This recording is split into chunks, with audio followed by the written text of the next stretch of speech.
Estamos iniciando mais um estudo das Sagradas Escrituras. É uma alegria muito grande para nós estarmos reunidos com os irmãos aqui congregados e também com aqueles que recebem a palavra nas outras localidades. Queremos pedir ao nosso Deus que nos abençoe, que nos guarde nesses dias tão difíceis, incertos, que o seu Espírito possa nos ajudar na condução das nossas vidas, das nossas famílias, que tenhamos viva esperança no nosso Deus e nas promessas do reino. Estamos estudando o livro Provérbios. Hoje nós vamos examinar o capítulo 8. Vamos fazer aqui uma leitura para a gente ver que pontos que nós podemos explorar neste dia. Não clama porventura a sabedoria e a inteligência não faz ouvir a sua voz? No cume das alturas, junto ao caminho, nas encruzilhadas das veredas, se posta. Do lado das portas da cidade, à entrada da cidade e à entrada das portas, está gritando. A vós, ó homens, clamo, e a minha voz se dirige aos filhos dos homens. Entendei, ó simples, a prudência, e vós, insensatos, entendei de coração. Ouvi, porque falei coisas excelentes. Os meus lábios se abrirão para a equidade, porque a minha boca proferirá a verdade, e os meus lábios abominam a impiedade. São justas todas as palavras da minha boca, não há nelas nenhuma coisa tortuosa nem pervertida. Todas elas são retas para aquele que as entende bem, e justas para os que acham o conhecimento. Aceitai a minha correção, e não a prata, e o conhecimento mais do que o ouro fino escolhido, porque melhor é a sabedoria do que os rubis. E tudo o que mais se deseja não se pode comparar com ela. Muito bem, vamos parar aqui no versículo 11 e vamos fazer algumas considerações. Primeiro, eu estava vendo as notícias na última semana, e uma das autoridades aí do nosso governo aparece numa igreja evangélica, onde ele faz um discurso e diz que Salomão, o grande rei de Israel, que ele teria pedido inteligência a Deus, e que ele queria pedir a Deus que o ajudasse a cumprir a sua tarefa governamental. Mas quando a gente examina as Escrituras, nós vemos no livro 1 Reis que Salomão pediu a Deus sabedoria e entendimento. E algumas pessoas fazem confusão de inteligência com sabedoria. São coisas distintas. E a gente precisa aprender a separar isso, porque tem muita gente dotada de inteligência e que parece que tem sabedoria, mas não tem. Inteligência é você saber somar 2 com 2. Saber que o resultado dá 4. Sabedoria é você saber o que fazer com 4. O que você vai fazer com as coisas que a sua inteligência consegue perceber. Essa sabedoria, esse entendimento, ele é dado pelo Espírito de Deus. E são estas coisas que nós precisamos almejar. Nós não precisamos de inteligência, nós já somos dotados de inteligência. Nós não precisamos dela, mas precisamos de sabedoria. Que o nosso Deus conceda a essa autoridade a sabedoria, e não inteligência, porque ele certamente não precisa dela. Mas sabedoria ele precisa para fazer aquilo que ele tem que fazer para melhorar a vida do nosso povo. Então aqui, a sabedoria ela clama.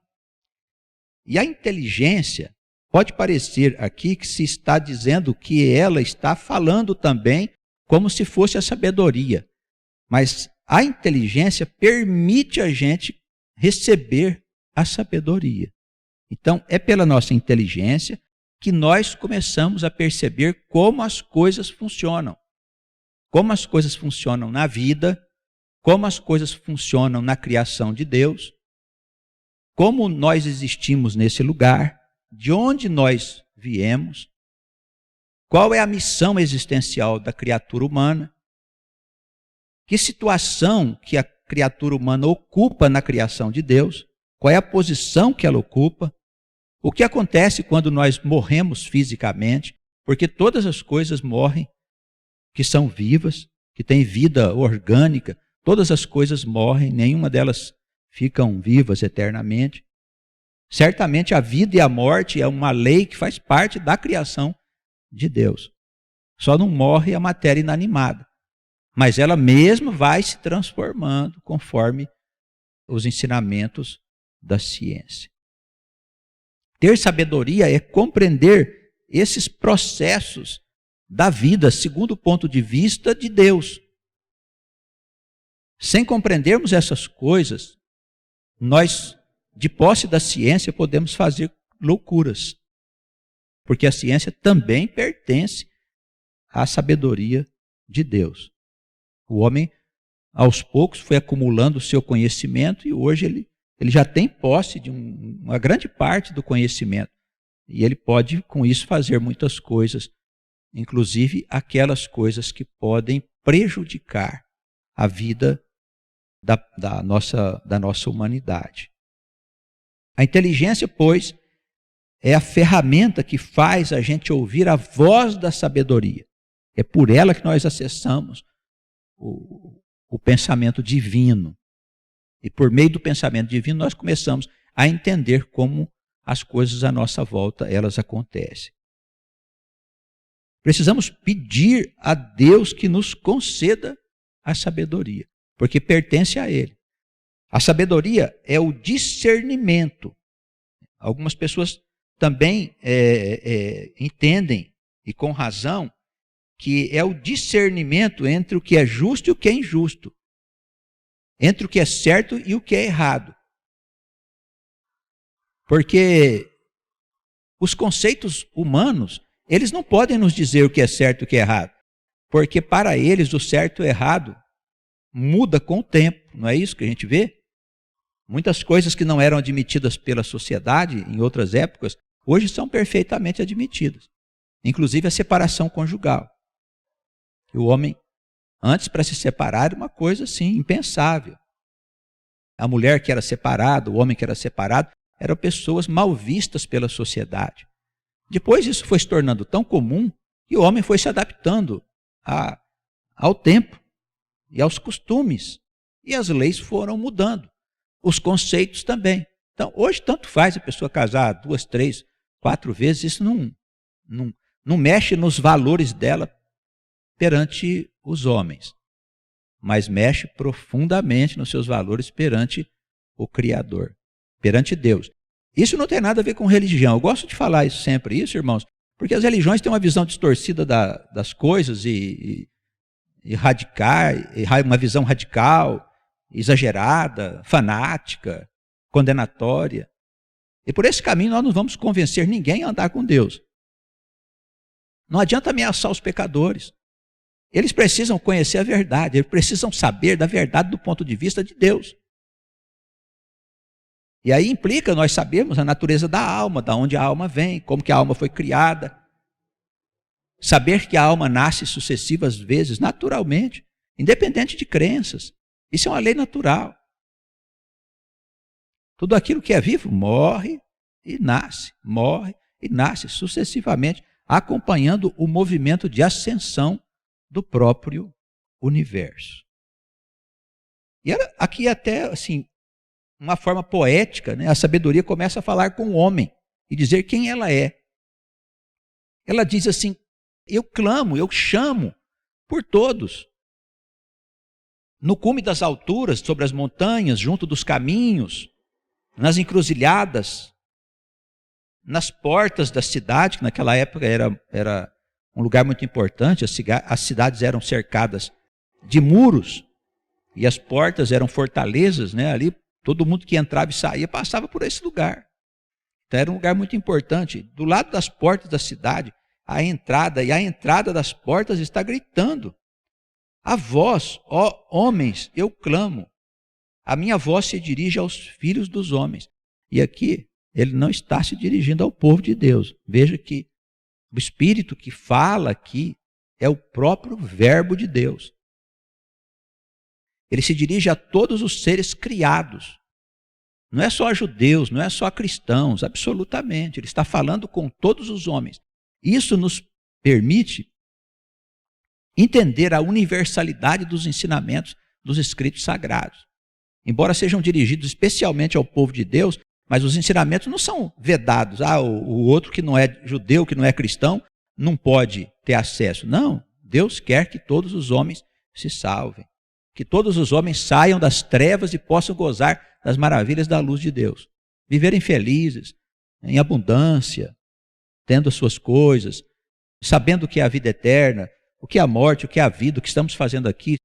Que plano é esse que Deus tem, que está sendo desenvolvido nessa humanidade? Nós precisamos saber dessas coisas. As pessoas precisam saber da verdade para elas poderem ter chance de participar e não serem condenadas com as multidões. Tem muita gente que vai ser condenada e vai ser levada embora. Nós precisamos falar para as pessoas desse reino que Deus está estabelecendo aqui na terra.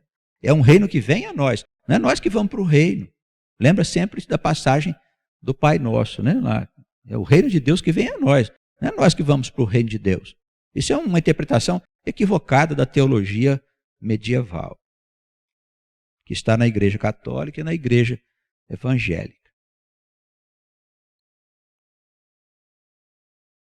A minha voz, pois, versículo 4, se dirige aos filhos dos homens, a todos os homens. Entendei, ó simples, o que é a prudência, e vós insensatos, entendei de coração, chamando as pessoas. A pessoa não pode dizer assim, eu sou assim mesmo, sabe? Isso é comodismo da alma. Frequentemente eu vejo as pessoas envolvidas numa vida de mediocridade mesmo, no bom sentido. Pode ter uma vida medíocre, no bom sentido? Acho que pode, né? Na simplicidade. E a pessoa diz, eu nasci assim, vou morrer assim. Olha, isso é comodismo e Deus vai mover as peças para te acordar. E Ele costuma usar umas ferramentas dolorosas. Ele empurra a alma com sofrimento, com dores, doenças, tragédias, desgraças de toda a ordem. Para Ele, o sofrimento da alma não é nada, porque Ele quer salvar a alma. Ele quer tirar a alma da escuridão para a luz. Então nós precisamos ouvir esse clamor aqui da sabedoria, querendo se dirigir a todos nós, desde os mais simples, né, aos insensatos, aos homens que já se interessaram pela sabedoria. Vamos em frente, há muito a compreendermos. O conhecimento, ele não cessa jamais de ser revelado. Porque o dia que ele cessar de ser revelado, atingiu a plenitude do conhecimento toda a criação de Deus. E aí a criação volta ao Criador. Fecha o ciclo da eternidade presente. Ouvi, ele diz, falarei coisas excelentes, os meus lábios se abrirão para a equidade. A sabedoria de Deus nos ensina a separar o justo do injusto, o certo do errado, por causa dos referenciais que Deus nos oferece por meio da sua palavra. São referenciais para que você possa ajuizar sobre o que é certo e o que é errado, o que é justo e o que é injusto. Porque é aí que está o pecado, quando você comete injustiça, quando você vive no caminho que você não deve andar. Esse é o problema. É um problema da nossa relação, não com Deus da igreja, mas com a criação e com o Criador. Eu falo assim, pode parecer que estou falando de duas coisas, estou mesmo, porque parece que o Deus da igreja não é o Deus criador de todas as coisas.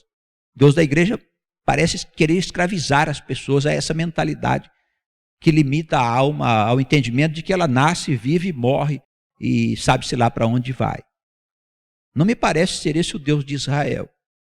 Quando nós olhamos para os escritos do Antigo Testamento, que, a meu ver, são mais consistentes do que do Novo Testamento, com as devidas vênias e cuidados para falar nisso.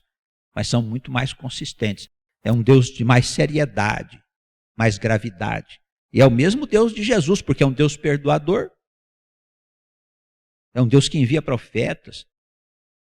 E nos nossos dias, os profetas estão aqui. É hora desses profetas se levantarem, não para fazer adivinhação dentro da igreja. O sujeito fica adivinhando dentro da igreja e acha que isso é profecia. E uma multidão de gente acha isso bonito, o sujeito adivinhar as coisas. Até espírito que a gente vê aí nos ledores de sorte, nas esquinas. Tudo bem, faça como quiser. Mas isso não é Espírito de Deus, não é Espírito Santo, isso não vem de Deus. Porque o Espírito de Deus, ele fala das coisas que hão de vir, do fim dos tempos, do que há de acontecer, alerta o povo sobre o pecado que está no mundo, sobre os perigos que estão no mundo hoje. E muitos irmãos estão adormecidos ainda, sendo envolvidos nas ilusões e nos sonhos dessa humanidade. Porque não há meio termo, irmãos. Ou as escrituras estão certas e o mundo muito equivocado e errado, ou vice-versa. Eu prefiro acreditar nas escrituras, porque o mundo, eu não sei para vocês, mas para mim, me parece louco. Me parece perdido. Cada um tem a sua verdade, cada um segue um rumo. É uma loucura, irmãos. A minha boca, versículo 7, proferirá a verdade. Os meus lábios abominam a impiedade. Então, o que é a verdade? Eu ouvi essa semana uma reportagem onde eles estavam falando de como hoje é natural mentir. Assim, como se mentir não fosse nada grave. É só um mandamento de morte. Aí entrevistou um monte de gente, pessoal, não, é isso mesmo. Um ou outro falava que acha que não devia mentir em nenhuma circunstância. As demais pessoas acham, às vezes é preciso mentir, é assim mesmo, todo mundo mente. Aí procuraram um entendido, que é um psiquiatra. Aí o psiquiatra disse assim, não há verdade absoluta. Cada um tem sua verdade particular e por isso as mentiras. Não há mesmo verdade absoluta no ponto de vista da ciência, de Deus. O psiquiatra não conhece Deus, claro. Um dia conhecerá, mas não conhece Deus. A verdade absoluta, o referencial para a vida, tem que ser o ensinamento de Deus. Não é da igreja não, viu, pessoal? É de Deus. De Deus. Quem quiser, vai pegar a escritura, vai ler, vai estudar. Vai estudar. Acompanha aqui os estudos nossos. Para poder saber o que é a verdade. A verdade emana do coração de Deus. É o referencial para nós. O que é certo e o que é errado é o que Deus disse, não é o que o homem disse. Um teólogo resolveu mudar o entendimento da palavra de Deus. É bonito. Por acaso vai mudar o entendimento da palavra de Deus? Um homem vai fazer isso? O psiquiatra está certo. Estamos vivendo dias em que cada um tem a sua verdade. Eu gostaria de entrevistá-lo, queria perguntar assim, o senhor acredita mesmo que num mundo onde cada um tem sua verdade, esse mundo vai em algum lugar? O senhor acredita mesmo nisso? Queria que o senhor me dissesse como psiquiatra, o que o senhor acha? Imagina um barco, cada pessoa remando num sentido. Para onde ele vai? Não vai para lugar nenhum. Por isso o mundo está condenado. Piorou significativamente com o advento da internet, não é? Facebook e tal. Onde o sujeito expõe ali a sua vaidade, a sua pretensa sabedoria. Infelizmente. Então a verdade, o que é a verdade? A verdade é o conhecimento de Deus, dos ensinamentos do Senhor. Isso é a verdade. O resto é opinião de homens. Opinião de homens, que não pode produzir o bem que permanece. Os homens podem criar doutrinas que permanecem por certo tempo fazendo bem, mas não por todo o tempo. Somente a verdade de Deus pode estabelecer os pilares firmes de uma sociedade justa e feliz que permanecerá para sempre. Isso é o reino de Deus. O reino de Deus é isso. Está escrito na Escritura. Não é outra coisa. A minha boca proferirá a verdade. São justas todas as palavras da minha boca. São retas para aqueles que a entendem bem. E justas para aqueles que acham o conhecimento. Então, quem começa a entender e compreender como as coisas funcionam, sabe que os ensinamentos de Deus são perfeitos. Agora, quem não entende, a pessoa, isso é coisa, utopia, não sei o quê e tal. Falam daquilo que não conhece. Porque não conhece. Aceitai a minha correção. Presta atenção, nós temos que ter flexibilidade, coração flexível para poder a gente se corrigir. Se não houver corrigenda pelo entendimento, vai ter corrigenda pelo sofrimento. Rimou, né? Se não for pelo entendimento, vai pelo sofrimento mesmo. E sofre. E dói. E dói. Dói em vida, dói em morte. Por longo tempo. Para que querer ser açoitado se pode entender e receber bem a palavra e os ensinamentos do Senhor? Para quê? Faça a sua escolha. Faça a sua escolha. É um novo entendimento. É uma nova maneira de ver a vida. Você precisa escolher o caminho da bênção ou da maldição. Escolhe. Você não tem outro caminho. Os demais caminhos são caminhos dos homens. Esses caminhos não permanecerão. Aqui ele encerra no versículo 11, dizendo, a sabedoria é melhor do que os rubis. Aí ela começa a dizer aqui no 12, vamos fazer a leitura. Eu, a sabedoria, habitam com a prudência e acho o conhecimento dos conselhos. O temor do Senhor é odiar o mal. A soberba e a arrogância, o mau caminho e a boca perversa eu odeio, diz a sabedoria. Meu é o conselho e a verdadeira sabedoria. Eu sou o entendimento. Minha é a fortaleza. Por mim reinam os reis, os príncipes decretam justiça. Por mim governam príncipes e nobres, sim, todos os juízes da terra. Então a sabedoria aqui, ela quer nos dizer que, primeiro, a base do conhecimento é o temor do Senhor. O temor do Senhor é a base da sabedoria. Aquele que encontra o caminho da sabedoria, deixa de lado a soberba, a arrogância e o mau caminho que ele vinha andando. Por isso é impossível a gente conhecer a Deus. Isso implica a gente ler a Escritura, estudar, participar, perguntar, indagar. E é uma dedicação de anos, não é uma coisa que você... agora já tem sabedoria. Não é assim que funciona, não, irmãos. Funciona assim. Vou dar sabedoria para você, você já vai tê-la. Não, há que se mover em busca dessa sabedoria. Olha que as regras é bater e a porta se abrir. Não é isso? Quem disse isso? Jesus, não é? Buscar e achareis. A porta se abrirá se você bater. Você tem que se mexer em busca da sabedoria. Esforce-se para isso. Não é dado de graça. Olha, se for dado a você estar com os apóstolos na eternidade, ou com aqueles que já são almas iluminadas, não vai ser porque você tem olhos castanhos ou negros, porque você deu comidinha para o pobre, não. Pode ter certeza. Se você dá comidinha para o pobre e for de coração, você vai parar aí no primeiro plano, no primeiro céu, na primeira camada. Só para você não ficar na escuridão, mas com os sábios, com os servos do Deus Altíssimo, que trabalham para a construção do reino vindouro, você não ficará. Então esforça-te no caminho da busca por essa sabedoria. Não custa nada, é de graça. Ela está dizendo, eu estou em todo lugar. Por que em todo lugar? Porque é como um chamado de Deus que está à nossa volta. Olha como funciona a vida, olha os mecanismos da vida como funcionam, para que você possa perceber a sabedoria. Ela diz: eu sou a fonte de toda a justiça. Os reis, os governos, governam através da sabedoria que vem de mim, ela diz.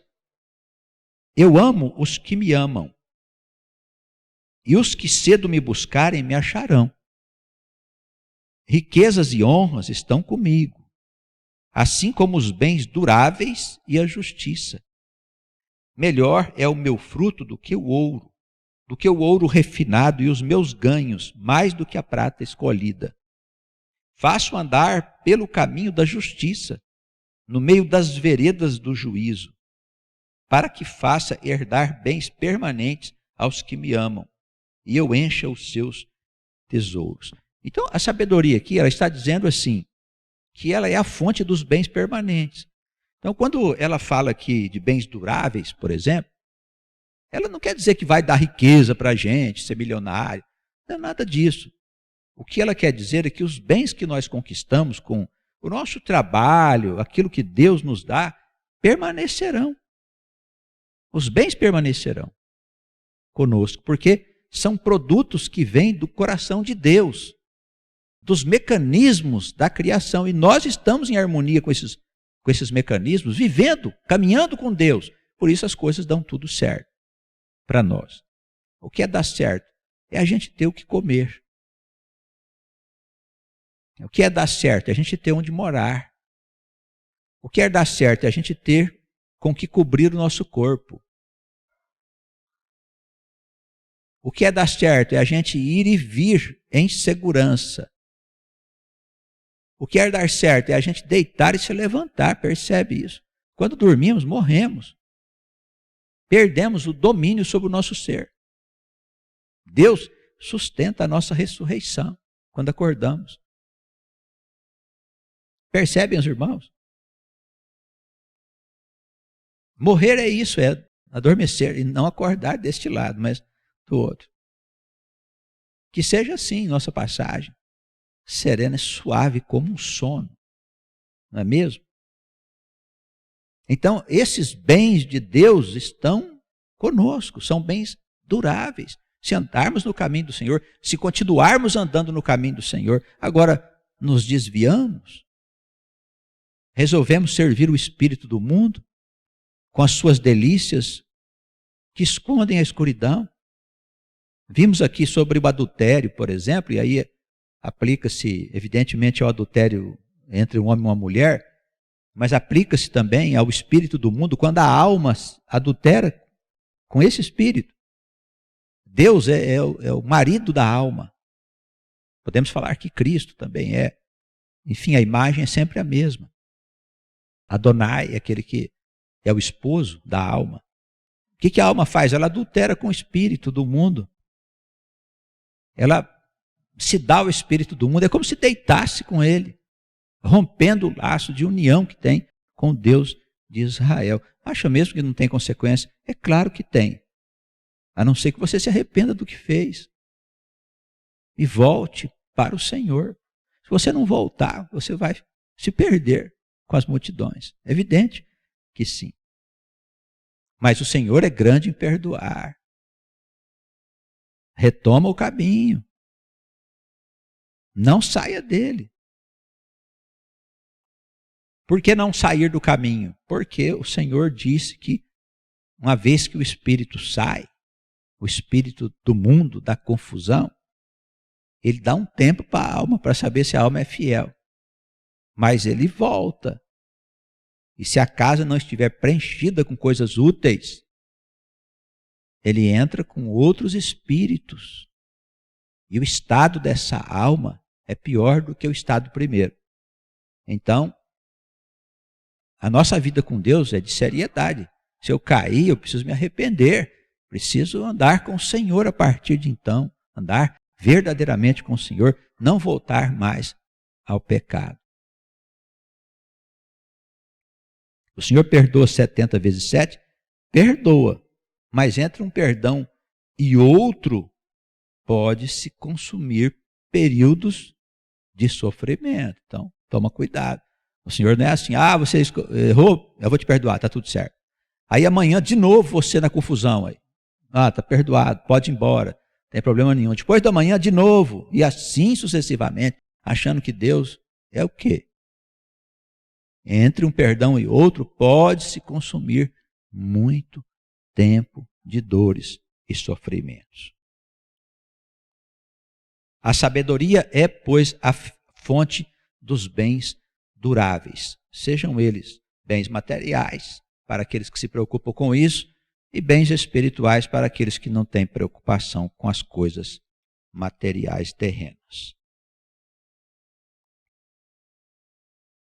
Agora a sabedoria, que a partir do versículo 22, ela começa a falar da época em que ela existia com Deus antes da criação. Por isso, a gente interpreta como se fosse o próprio Verbo falando.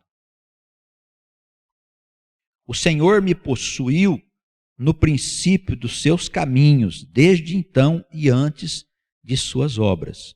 Desde a eternidade fui ungida, desde o princípio, antes do começo da terra. Quando ainda não havia abismos, eu fui gerada.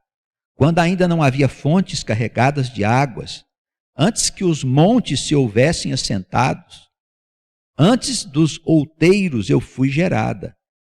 Ainda ele não tinha feito a terra, nem os campos, nem o princípio do pó do mundo. Quando ele preparava os céus, aí estava eu.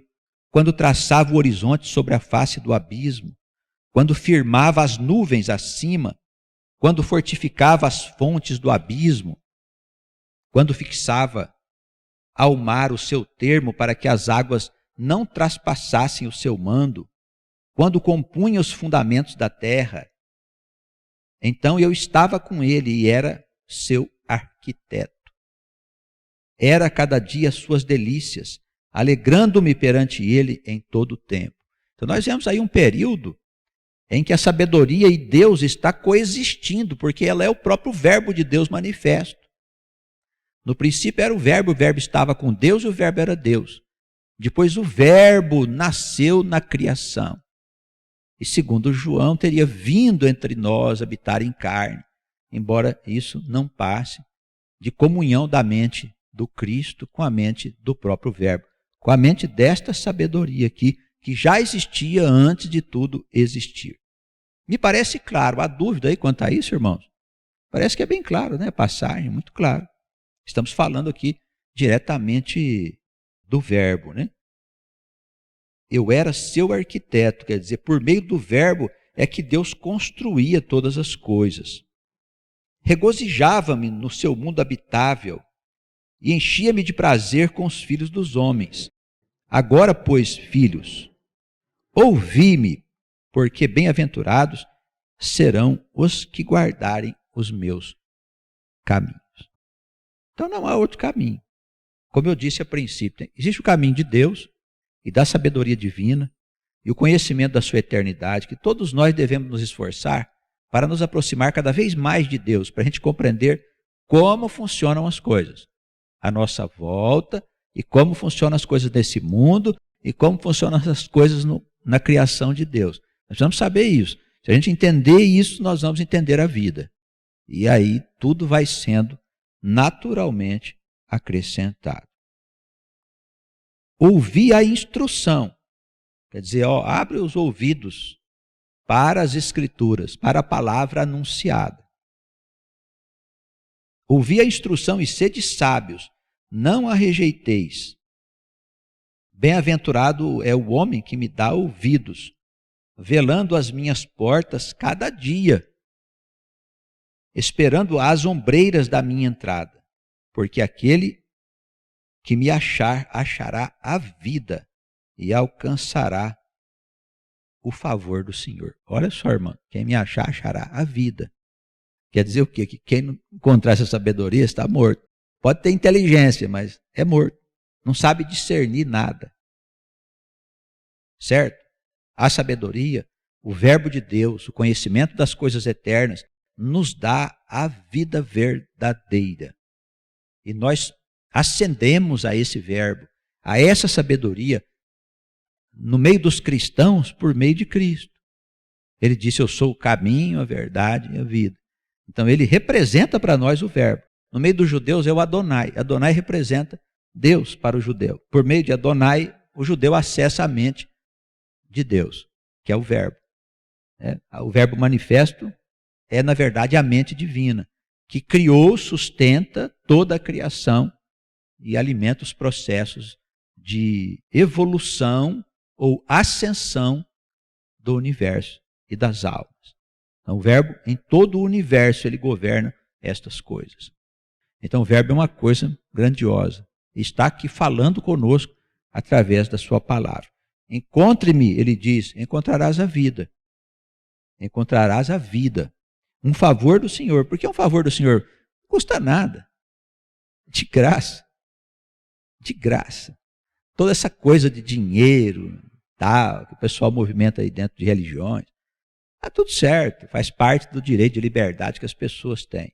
De fazer como quiserem as suas crenças e terem a sua fé e sustentarem as suas lutas. E nós não temos nada a dizer contra. Mas isso não tem nada a ver com o Deus de Israel. Tá bem? Não tem nada a ver. Eu aconselho você a andar nos caminhos do Deus de Israel, que é o Deus de Jesus. O Cristo, o ungido, o escolhido, para que estivesse à frente da grande família divina. Então, o povo de Deus é um grupo de almas que se encontra no meio dos cristãos e dos judeus. Este grupo de almas serão os homens que guiará o mundo no futuro, nos caminhos da verdadeira felicidade. Não se trata de governo político, viu? Quero que os irmãos ouçam bem isso aí, porque hoje nós vivemos um tempo em que a igreja está enfiada no governo aqui no Brasil, né? A igreja evangélica se enfiou aí para poder ajudar a consertar o país. Não costuma dar certo. Tá? Então, o governo do mundo novo, do Messias, do povo de Deus, não tem nada a ver com política. É outro tipo de vida que será estabelecido na terra, no mundo novo, depois que esta humanidade sucumbir pelas crises que ela mesma criou. Porque o nosso Deus não é um Deus que castiga ninguém. Mas os mecanismos da sua criação são perfeitos.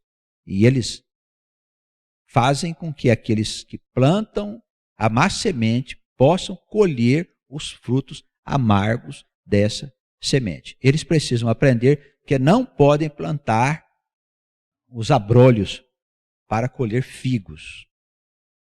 Não se colhem uvas de espinheiros. Plantaram espinheiros, vão colher o fruto amargo. É assim que funciona a criação. O terreno é livre para a semeadura. Pode fazer o que você quiser, viu, meu filho? Você aí, que não acredita, que não gosta, que não sei o quê, blá, blá. Pode fazer o que você quiser. O terreno é livre, pode semear do jeito que você quiser. Eu aconselho conhecer sabedoria. Eu aconselho conhecer as regras. Porque andar sem essas regras significa morte. E morte é uma coisa horrível, você não pode nem imaginar. Não é morte do corpo, não. É uma outra coisa.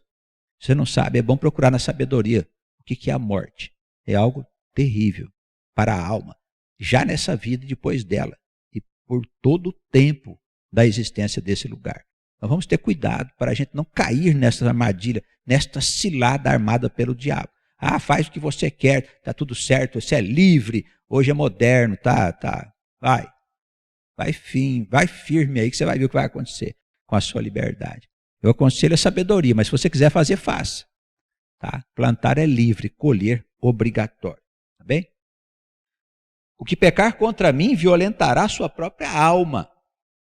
Todos os que me odeiam amam a morte. Acabei de dizer. Tá bom? O último versículo aí do Provérbios, capítulo 8.